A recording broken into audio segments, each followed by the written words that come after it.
Dans le nord-est du Kenya, frappé par la sécheresse, les habitants du comté de Mandera, situé le long des frontières du Kenya avec l'Éthiopie et la Somalie, n'ont pas vu de pluie depuis le mois de mai. Certains villageois ont été contraints de traîner leurs animaux morts dans des champs éloignés pour les brûler. Nos vies sont en grand danger.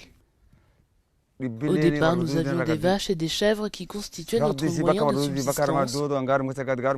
Mais comme vous l'avez vu ici, j'ai perdu environ 28 têtes de bétail au total.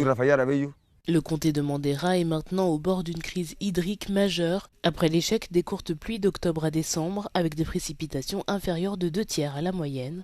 Dans certains villages, la plupart des habitants sont des éleveurs qui dépendent fortement de leurs animaux qui meurent un à un de déshydratation. Ce dont nous avons besoin de toute urgence, c'est surtout de l'eau et peut-être de la nourriture pour le bétail, car il nous reste quelques animaux. Et s'ils ne sont pas nourris, dans un mois, nous n'aurons plus de bétail.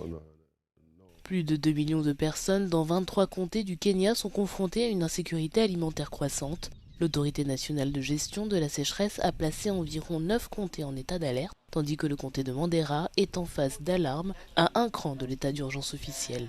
D'une manière générale, si l'on considère la situation de sécheresse dans son ensemble, la distance parcourue par les camions-citernes a également augmenté, de sorte que les communautés ont perdu beaucoup de bétail, ce qui aura des répercussions à long terme sur leurs moyens de subsistance, car la plupart d'entre elles sont des communautés pastorales, et cela affectera réellement leurs moyens de subsistance.